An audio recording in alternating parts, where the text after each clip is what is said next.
Hello guys, one of your favorite problems in this world is how to rotate screen of your computer. Suddenly some new beginner comes and he rotates your screen and you get very frustrated on him.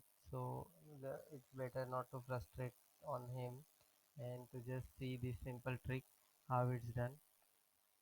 Select right click and go to screen resolution and see how it's done. I'll show you in my screen. I'll rotate it and I'll just reverse it. If suppose I go rotate and see apply. Oh my god, what is done? See, my screen is rotated and now I am frustrated. But I'm calm. No need to hurry.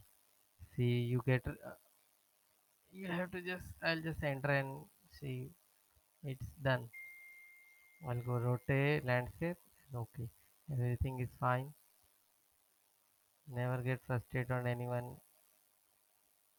Thank you.